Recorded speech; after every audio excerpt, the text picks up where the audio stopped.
All right, so today on Tech Talk, it is my pleasure to actually speak with Damion Blackburn, the technical director for the Flathead Soccer Club and the Flathead Rapids. Like one club wasn't enough, he decided to take on two. So Damion, I really appreciate you taking the time out of your day to do this. Today, I wanted to talk to you specifically about the role of a technical director. Actually, the majority of clubs in our state do not have a technical director, or they might have somebody that maybe acts in that role a little bit. But I think it'd be great if they can hear you and what your job is and what your role is. So before we get started, why don't you introduce yourself? I think people in the west of the state and the northwest definitely know who you are, but this is a big state, as you know. Yeah, So maybe the people on the east aren't familiar with you. So a little self-introduction. sure. Well, first, thanks, Rick, for letting me have the opportunity to step on with you. I appreciate it.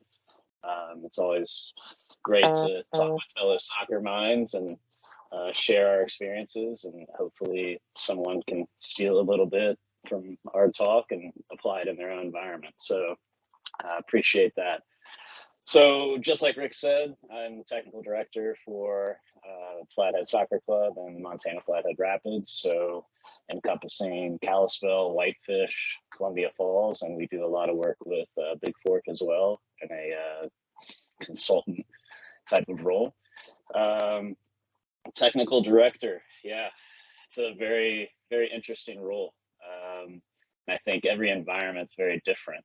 So I've had the opportunity to be doing the director of coaching or a technical director role for the last 22 years. Wow, 22 years.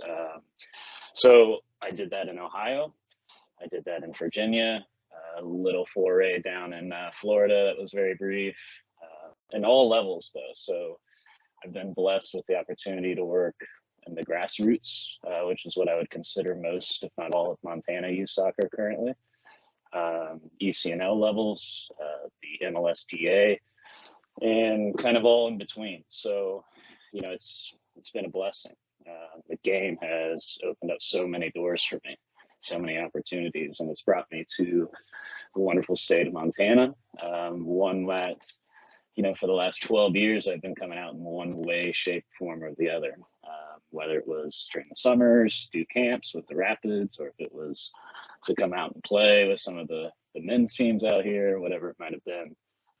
So just had that amazing opportunity. And to be honest, I fell in love with the place the first year I came. It was always part of the plan to be out here full time. And of all the time to make it work, we did it in the middle of COVID, which, as everyone can attest, has been one hell of a ride. So I think all of those experiences have given me a great opportunity to come into the state as a whole, not just the Flathead Valley, and just share, collaborate, work with others, and most importantly, advocate for not only our players in the state, but also our coaches, because I have watched a lot of coaches work. Not everyone, of course. It's a massive state. It'd be very hard to do so. I don't envy your job, Rick, of having to try to bounce around the whole state and interact with everyone. I know that must be daunting. But I've seen a lot of really good coaches here, a lot of really good players. And I'll be completely honest, until I came here, Montana had never come across my mind as a place that you would go to find anything related to soccer. And I'm a little disappointed in myself looking back and saying, well, I was very focused on my micro environment, the microcosm that I was around at that time. And it's been nice to have my eyes opened and realize that, there are a lot of really good players. There are a lot of really good coaches, a lot of great people in the game here. And I think all my experiences that I have brought from my other environments will be powerful for not only our club, northwest corner of the state, but hopefully the whole state and everyone I have the opportunity to work with. Good. We do have a lot of good players. We have a lot of good coaches now. And like you didn't think about Montana as pretty much, when you talk about soccer, nobody talks about Montana. But it would be nice if some college coaches would start looking to Montana, looking for Montana players, because we have some kids that can play at a pretty high level, I think. It's just hard for them to sell themselves to get out of this state, for coaches to find them. But you're right. We got some really good players. And I got to tell you, I've been here in Montana since '94, but man, in the last 10 years or so, our coaching has really, really improved. So pretty happy about that. Let me ask you, when I think of a technical director for a club, whenever I hear technical, I think of how are things going to be done, right? So what is your philosophy going into the Flathead on how to develop coaches, on how to develop players, on how to develop a club? You obviously had been coming into the state for 10, 12 years. You had an idea of what you were coming into, but now you have to implement that philosophy. So what is that philosophy? Where do you start? Yeah, I think for us, with our coaches in particular, it was looking at three components. The first one, are they interested in learning? That was the biggest one for me. Because I'll be honest, and this happens in every environment, wasn't just ours, but I'm sure anyone can attest to this, but we had coaches that very nonchalantly, hey, well, I know everything there is to know about soccer. I've been doing it for X amount of years. I used to play, and those experiences are important, of course. But I think having that closed mindset is really hard for me to try to work with that coach then, or that group of coaches, whatever it might be. Because for us to say in our little microcosm, our little micro environment up in Northwest Montana, we know everything there is to know about football or soccer, that's a pretty big statement. And I'm sorry, I just don't see us leading the world in the game of football here. So, that was number one. Are they interested in learning? Do they have the capacity to open up their ideas, to see different perspectives? Because obviously I brought a very different viewpoint and set of experience to the Valley, to the club. And I think some coaches were very, very open to that. And as you know, some coaches might not be so open to that, or people in general. Change in general is hard. So looking at that first component was important. The second, and this is a big thing that I've found in Montana in particular, and a lot of the fellow directors, we talk about this, is it's hard to get coaches to coach here. It's such a beautiful state, so many amazing opportunities outside of work, to go and enjoy what the state has to offer, whether it's outdoors, stuff with their family, etc. Very difficult to get coaches to coach that don't have kids in the program. Because they're doing other things, and that's life. So that was one other component. That was our second one. I mean, can they be there? Can they commit to the project? And then the third, pretty simply, is what's the quality of their work? And then if they have those other two components, I know then that we can raise the level of that quality to create the type of environment that we want to create with our players. And it's been a long journey, 18 plus months in, but I think we're doing a great job. We're moving forward. We're taking great steps. And the big thing as a group that we've identified to start with is really defining for every individual coach their why. Like, why are you coaching?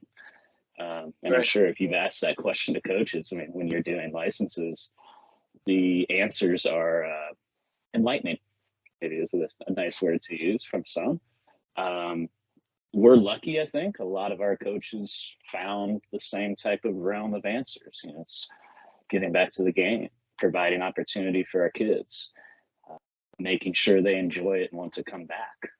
So those were common answers, which was great to hear, because in previous environments, maybe it was when I was at a UCNL club, for example, talking to a coach, they might say, well, I want to coach the national team. I go, that's such a great great aspiration. Amazing. Yeah. Best of luck to you in that journey. But right now, why are you coaching for us? And it was very, fortunately, at times ego driven from a lot of the answers. And I think we've done a great job of identifying some coaches that are stepping away from their ego and realizing that, we're kind of losing kids in youth sports. We're fighting a battle where a lot of kids that used to be involved in the game and families that used to be involved in the game are stepping away because the environment's not what they expect, and it's not as enjoyable as they maybe hope it should be. So I think that's big for us, and our first starting points have been there.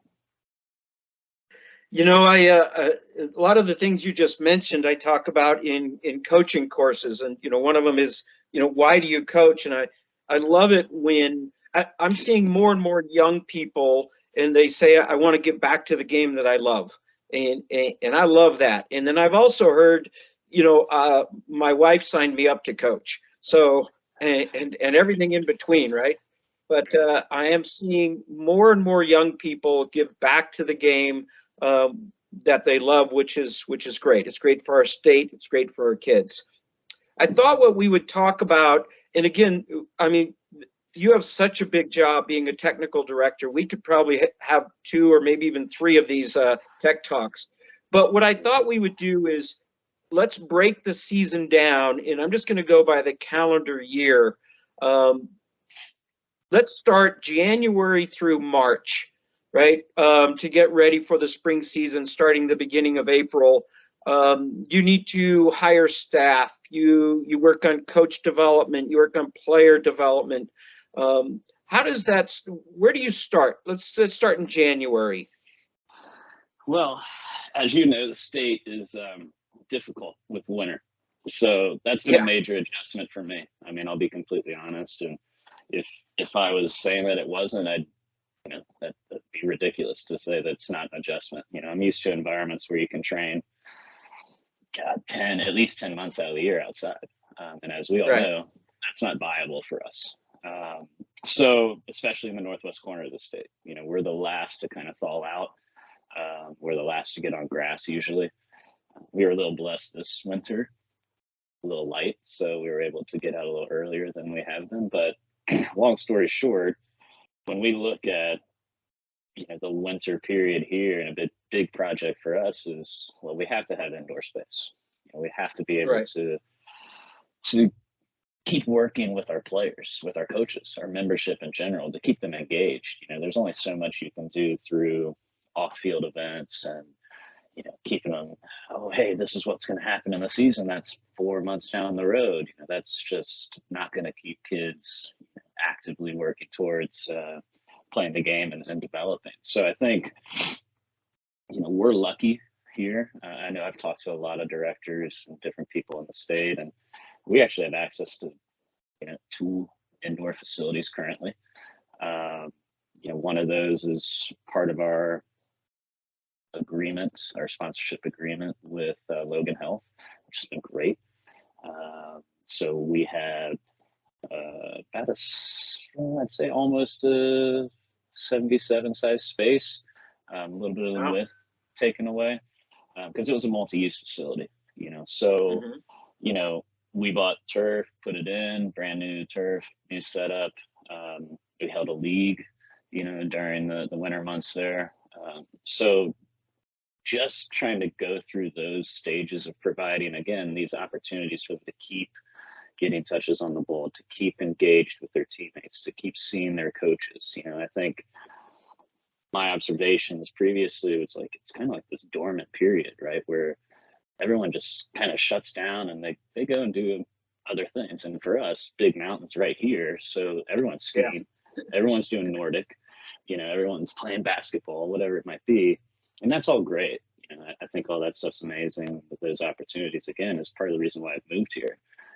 But at the end of the day, if we're talking about developing players and open up opportunities for our top end kids to go and stretch themselves and see what they can do in the game outside of Montana, then we need to provide environments where our whole player pool can stay involved with the ball, can stay involved with the game. And I think we're taking good steps there. We have the access to the two places, two indoor facilities, both turfed. We have bought land and are going to open our own, turf facility that will hopefully be about a 99 size indoor field. So I think those stages are important. Obviously, you hit the nail on the head. We do coach development during the winter because that's a period of time where, you might not have someone going away for 3 weeks on a backpacking trip like they do in the summer, so that's an opportune time for us to get together to work. And we have some different components there, whether it's online based work, electronic stuff, in person, we do it all. And I think all of those different modalities are important because everyone wants to disseminate information their own way. So how they go through that in their process is, part of that individual journey. But I'd love to get our coaches together in the same room. I think I might be guilty of not doing that enough, when push comes to shove, because we'll have two coaches that say, well, I can't make it. I had this, and I go, okay, well, let's find another date. And I think maybe in the future, it's just, hey, here are 6 to 8 dates during the year that we're going to meet in person. These are other components that we're going to be working on. And we go through that way. So that's always something that we're always adjusting on our own. And I think for us, a big thing that I saw initially was coaches didn't necessarily feel supported. I was lucky enough to be in environments where like coaching licensure, coaching education was something that from club standpoints, they're like, hey, these are things that you should be doing. These are things that we want you to do. We want you to develop. We want you to grow. We want you to challenge your beliefs and to then challenge us in our methodology and what we're trying to get across with our philosophy in our club. So I was in great environments to grow, especially at the ECNL level at that club. Spectacular. Great support to move forward and develop myself as a coach. And I wanted to make sure we did that here with our coaches. So number one thing is 100% financial support for all coaching licenses with our club. Non-negotiable. If you want to do it, you get approved to go through. Our support and communication, 100%.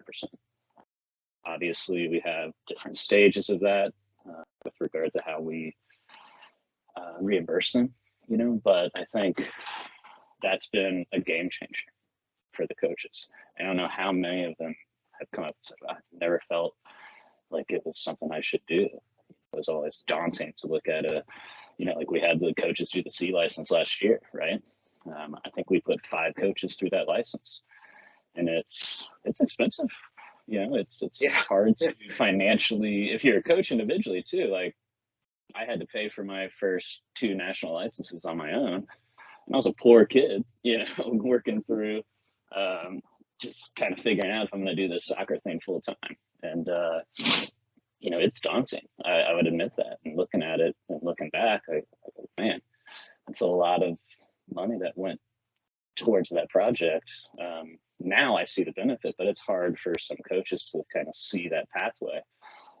Because a lot of our coaches view coaching here as, again, getting back to the game, support for my kid because my kid's playing and I want to make sure the environment's great for my child. And I love soccer, which is amazing. We love those coaches always.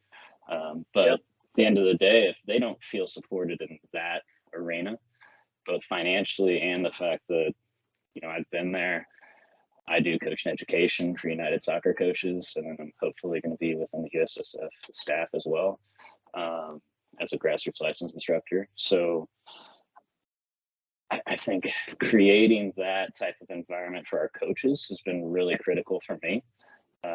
Anytime I meet with a new coach, like before we got on the call, Rick, I had a call with a coach. And the first question I asked, once she was like, yeah, I'm in, I want to do it. I go, okay, well, what do you want your experience to be like then? She goes, well, what do you mean? No one's ever asked me something like that. And I go, well, if you don't have a good experience, your players are probably not going to have a very good experience. And then you're not going to want to coach. And I'm going to lose the opportunity to have another female coach on my staff, which we all know, massive need. Yep. and the fact that I'd be losing a coach. So I think the environment for the coaches has been critical, as well as our players, of course. But those key things with the coaches and how we're developing their environment as well has been important. I think I want to say about 20% of the coaches from Montana that took the C course last year were from the Flathead. So that is awesome. And not only is it's expensive, and we made it as cheap as humanly possible. I think at about $1,000, which is as cheap as you're ever going to see it probably again. It's also not only a financial commitment, but it's a time commitment. That's over 100 hours of time that these coaches put in, and plus they had to come here to Bozeman for the in-person meeting that I think was about 4 days.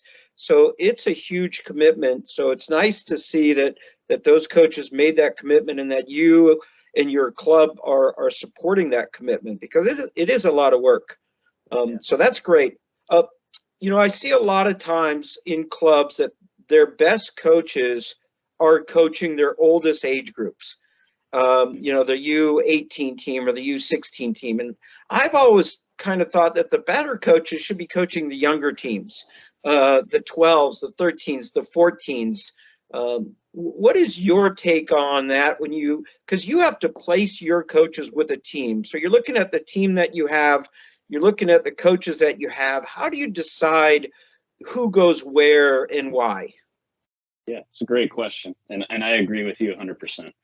I think my philosophy with that is a little bit more detailed with regard to, I like specialist coaches. And what I mean by that is I find we have quite a few coaches in our current setup that are really well suited to working with like our academy age group kids, our 11s, our 12s, working in that 99 format. I think that's not, it's not an area where they're going to get recognized as a coach a lot. It's not going to be, oh, well, we're off doing this and we're playing in Vegas, or we're doing this and oh my gosh, did you see that? Our team did that and blah, blah, blah. So they don't get that recognition, which as a coach, and I understand that, like, you want to be recognized, and of course that's important as a human being. That's important. But I find like we have these coaches that are really, really well suited to work with these groups. And luckily for me right now, they are very interested in continuing to work with those groups and looking at this idea and saying, wow, you know what, that makes sense to be someone in the club setup that, we have our entry point with our 8s through 10s. We have that environment set for them. We then pass those groups along and we create our 11s, our 12s, etc.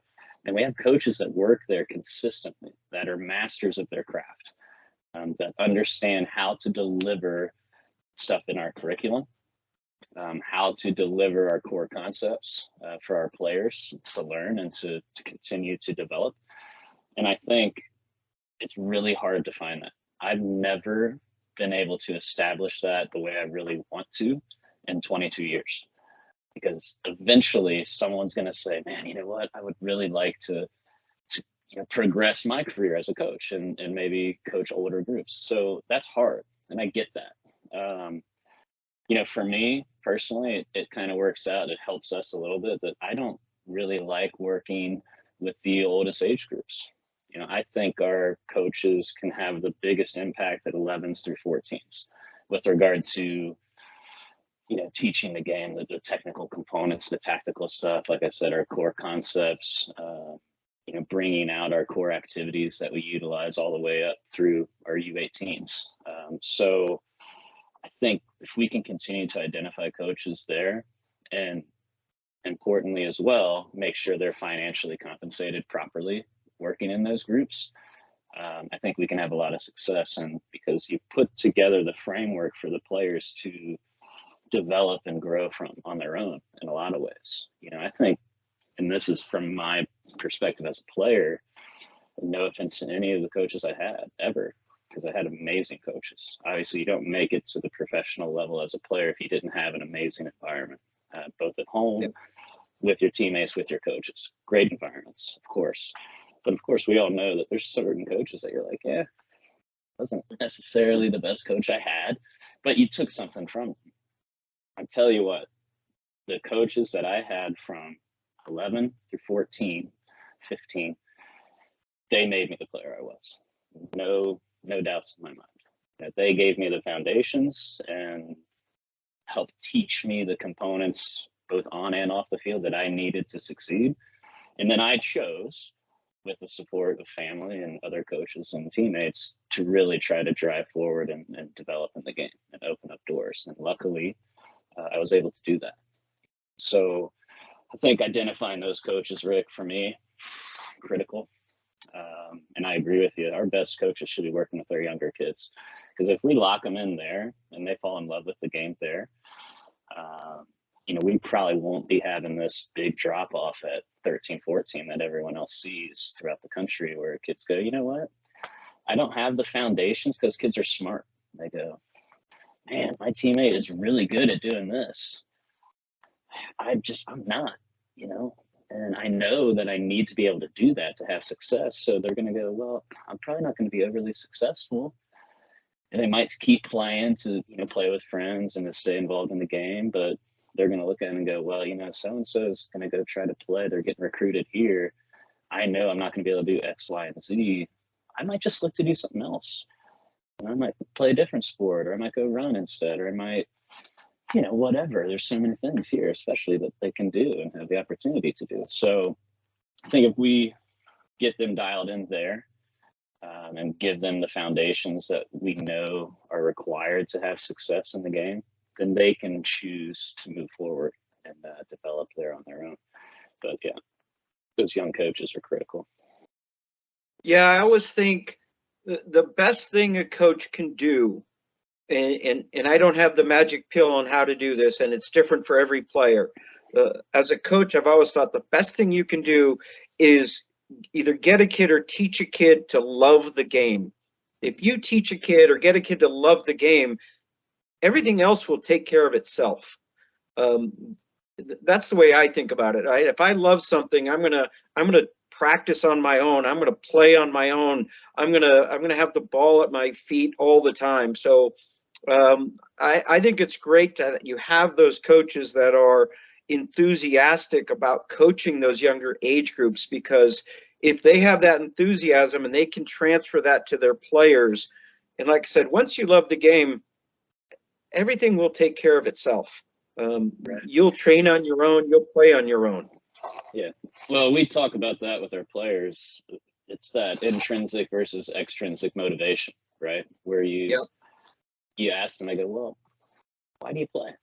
Oh gosh, I love it. I love touching the ball. I love, having the ball and hitting the wall and tracking how many passes I hit. And I go, man, wow, sounds like Claudio Reyna from, 25 years ago when he was talking about what he would do, so it's very cool to have those conversations.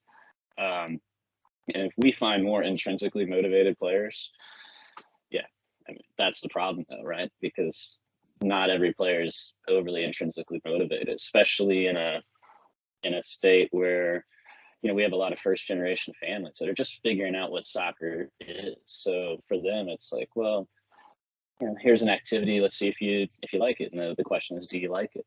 And they say yes. And they go, okay, cool. We'll keep doing it. But it's also like the questions maybe, and this is what we talk about with some of our parents is, well, why do you like it? Oh, okay, cool. So you want to, really get good with the ball at your feet, and you want to be able to do X, Y, and Z. Oh, that's pretty neat. All right. Well, let's keep working on that. How can we help? What type of environment at home can we create? So that's been another piece for us with like parent education, is saying, it's okay for your kid to have a ball at home and maybe they break a vase or two. Like I go, hey, I always joke at our parent meetings. I go, well, just send me the bill. I'll buy you a new vase. Because I think if it's me and it's my kids, like I'm going to have, a bunch of mini soccer balls in the house. I'm going to say, okay, walk around with the ball and touch the ball and, interact with the ball as much as you can. So I think that intrinsic piece, huge. Coach education, the parent education, all that's very important. It's all encompassing. Yeah. So as you're talking about these coaches that are very good at coaching these specific age groups, do you as a club recommend specific formations, like for your 7v7, your 9v9, that will lead into your 11v11 game? Or does every coach do just what they want to do? What's your philosophy on formations for those age specific teams? Yeah, so I think when I was working in the MLS environment, that was something we talked about a lot, right? Because you're trying to develop players to go be pros, to work within the first team that plays a certain system and has a very specific way that they want to play the game, right? At the youth club level, at grassroots level, it's far more difficult. And then you add the component of, well, it's Montana grassroots. So we look at how we want our teams to play. And I think, looking at some of our high schools, looking at some of our older FEU groups in particular about their style of play, like you can see that we want to be possession oriented. We want to keep the ball on the floor. We want to be, high tempo, exciting, attacking football. But that also leaves us open for direct play, where we get caught out. And a lot of teams might play direct against us because they know that that's the style that we might try to bring to the game. So I think we're looking to develop those types of players, but more importantly, players that can solve problems. So our core concepts that we work on with the players, they're kind of these non-negotiables, right? Where we go, hey, you have to be able to play with your head up. That is our number one core concept. If you cannot play head up, you are going to really struggle at the higher levels in the game. You might be super athletic and you might work really hard and you'll get to certain levels, but there's good in Montana, there's good in the region, there's good in this half of the country, there's good in the whole country, there's good internationally. So I call it the levels of good with our players. And I go, look, no matter where you are in the world, these core concepts are used, and head up is our number one. If you can't play there more often and take in the reference points of the game, good luck. It's going to be really hard. It's going to be really, really hard to have success. But to kind of wrap back to your question more detailed, so for us, with those groups, we have suggested formations. For me, formations are kind of like, here's your starting point, here's the kickoff, and then now it's about space. How are we managing space, both in the attacking phase, the defensive phase, and the transitions? If we're being completely honest, right now we're in a position where we kind of set our groups up and we go, okay, these are our structures. Here are some examples of attacking structures of building out, for example, or progression from the middle third into the attacking third, and then finalization going to goal for attacking phases, and then defensive phases. Do we high press? Why or why not? This is the type of structure we want to high press with. To give them some concrete ideas to run from, because our coaches, we really don't want them to yell during matches, to be constantly screaming at them. So I think that basic concrete structure that the player can go, okay, at training this week or this 2-week cycle, we worked on X. And this is a picture that I've seen in training that looks pretty familiar. And I'm looking around because I'm playing with my head up, both with the ball and without the ball. So I'm taking in those reference points. And now I'm going to try to apply something. And maybe it works, maybe it doesn't. And then we have that moment where we go, okay, as a player, and we do this all in a split second, right? Where we go, well, that worked, that didn't work. Okay, we keep playing. And that's the beautiful thing about soccer that we try to get across to the kids. It's like, man, you're going to make a lot of mistakes. You're going to do a lot of things right. And it's all based on what you are seeing on the field, your ability to assess the situation, to make a decision, right? And then to say, okay, how did that go? And then move forward. And you're going to do that like this. So yeah, we do put some formations together. It's like suggested things.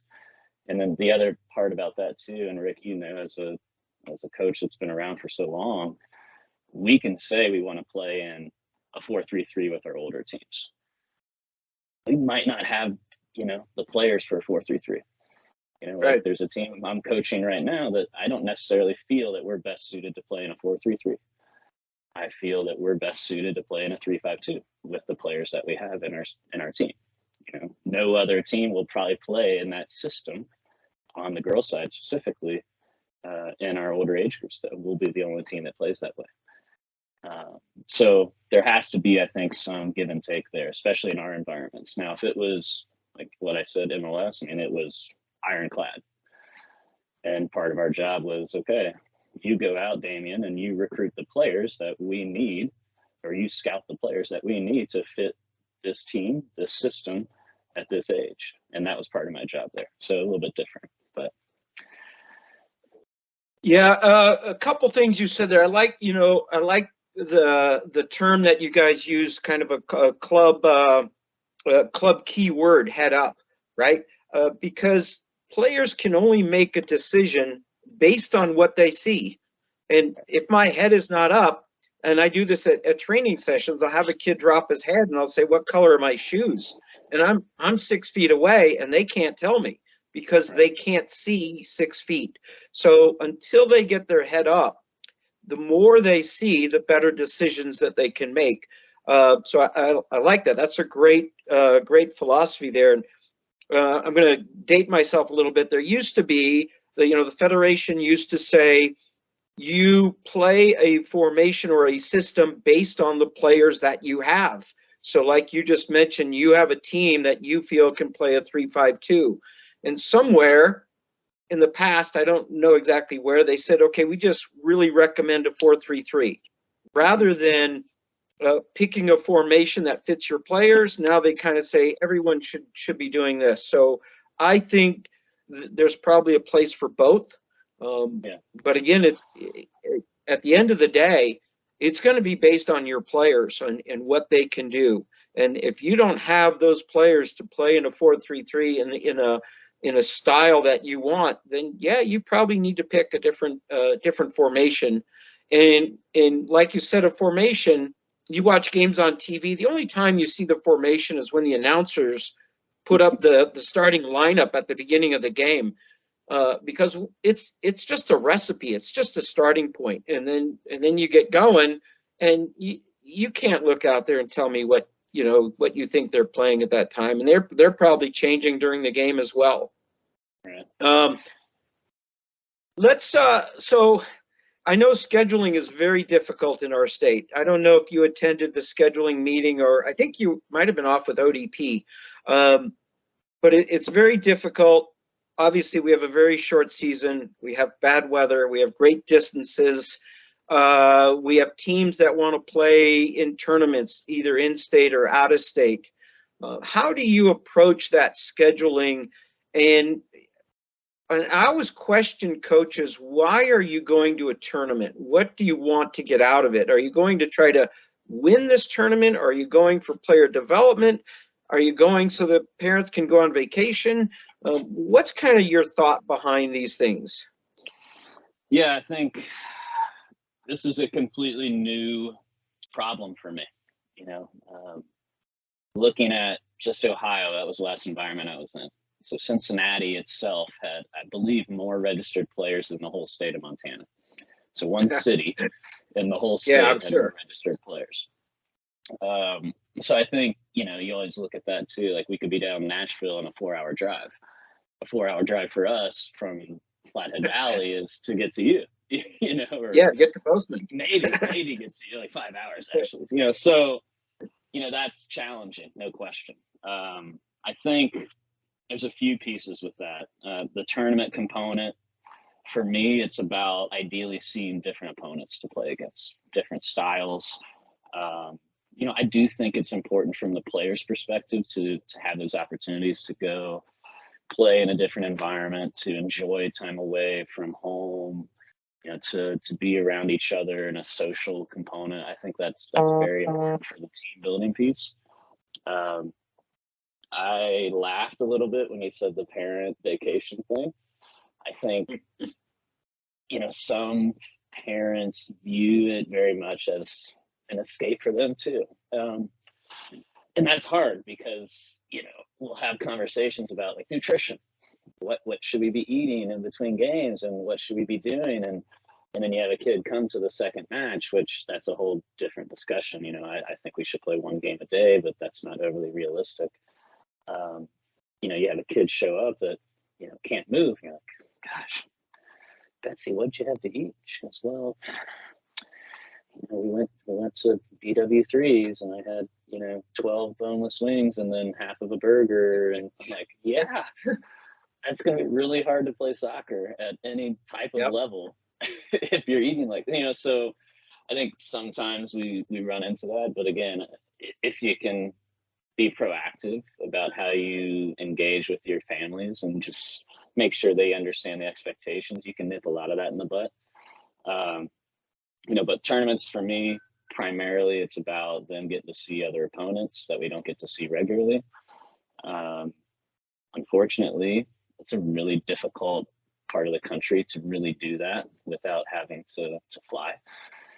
So that adds a lot of cost. So then you have this debate, is it really worth going to some of these events with some of our teams? And at times I say no. And I think it's a very case-by-case basis for me.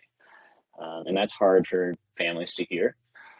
That's also very hard from a club perspective because, as a club, you want to provide the same type of opportunities, same type of environment for all of your teams, for all your players. For us, it's this pathway for every player, that we want to have, whether it's our top soccer program or our competitive, our rec program, which amazing numbers, great problem to have. But at the end of the day, I can't honestly say that one of our teams should go to this event in Vegas and the other, should not. Like, I can't necessarily say that we have to send everybody. That's not realistic. So I think that case-by-case component's important. Luckily, we have some really understanding families here. Like, if I would have tried to done that in Ohio, I would have been let go. Like, that's no way. We go everything is club based. You go everything club based. Yeah. I think our board of directors, the clubs, are very understanding of where soccer is in Montana currently, where our player pool is with regard to elite status. I love everyone saying that they're premier and elite, because I don't think we have any premier elite level teams, and I don't even know what that means anymore, Rick, because there's so many different premier top level leagues in the States for our parents to look at and say, well, why aren't we playing in ECNL, or why aren't we playing in the GA or the DA? Now USYS is Elite 64. I'm like, holy moly. Like, there's so many, it's like alphabet soup. Like, oh my gosh. Like, so I think for us, the tournaments, it provides an opportunity. We have to be very detail oriented on how we approach that. We do have some standing events that we go to, like, next weekend we'll be going to Hot Shots pretty much as a whole club. There are a couple teams that are not going, and those were some tough conversations with some of those families. But at the end of the day, they kind of looked at how league has gone here so far, and yeah, maybe we shouldn't be driving 5 hours to go play in this event. Yeah. Especially if you're going to go and play in like a third bracket at an event. Like, is there a ton of value to that? I don't know. So that's one piece. And then it's difficult to schedule. And one of the things that kind of blows my mind with Montana is that we don't have many turf fields. Right. In the Valley, we have one. It's nuts. And it's a high school field that, of course, is really designed for football. So the dimensions are not great for anything over U14, competitive soccer. So I think looking at that, like, if we can hopefully start to tackle that problem too, or, maybe utilization of bubbles, with turf fields under bubbles. And I know believe me, I know the financial component, everything that requires. But obviously we need to be aspiring for that because it is hard to schedule.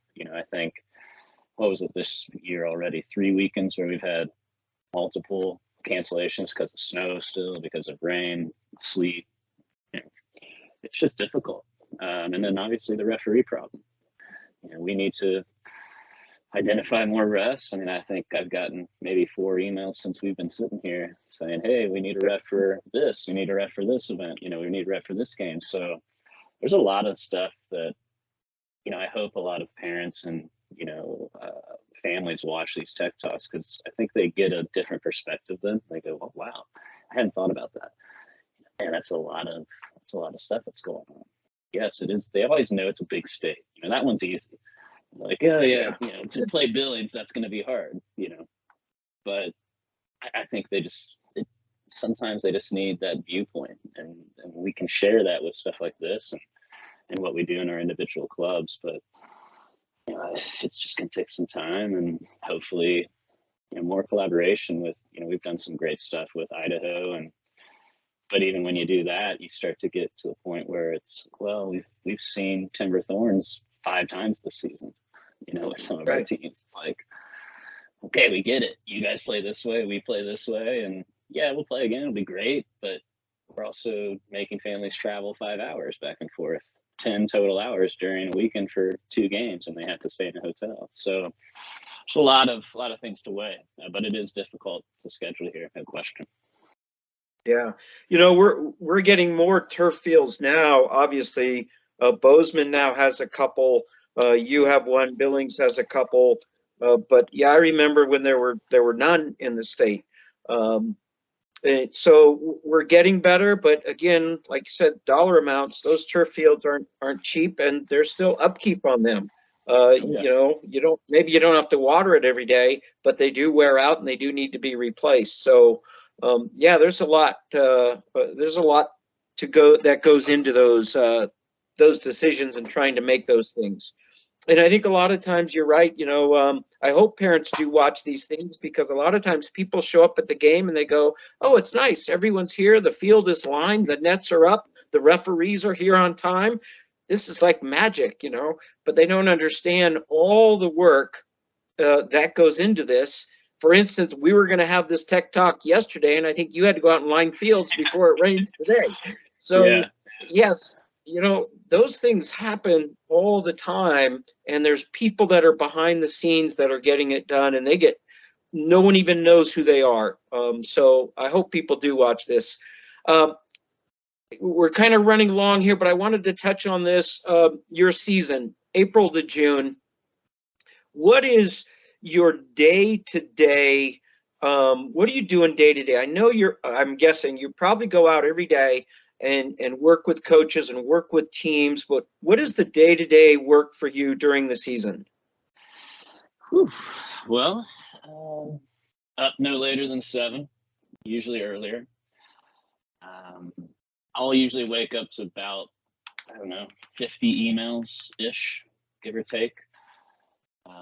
Probably 40 that I have to really engage with. That's a pretty solid average. I do a little bit of everything for the club. From, I do some of our admin work for our website, so we'll have stuff for that. People can't access certain things. We'll have day-to-day needs. I do our Whitefish Rec program, like 300 kids. So imagine how many families might be texting you, emailing you about that. So a little bit of everything, but usually daily tasks type of stuff in the morning. I find it important for me, as a former player and someone that likes to be very active, I need to step away and go and do something physically active for myself when I can. So I'll usually get a short run in or something like that, or a workout. Back at it, setting up, whether it's planning sessions or coverage for coaches or whatever we might be doing during that cycle, making sure that we're covering our bases with regard to how we plan.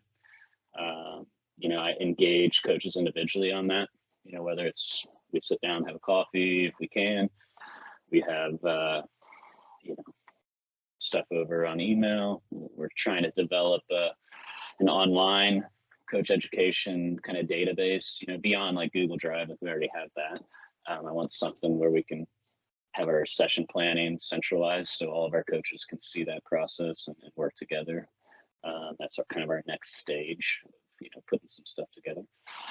So we have all of those things. Then of course we're on the field, every night, 5 to 8:30, 9, as we luckily get a lot of light here, so we can stay out a little bit later.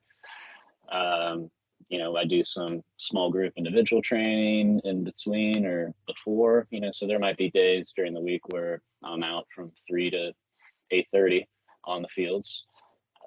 Get back, there's always more work, it doesn't go away.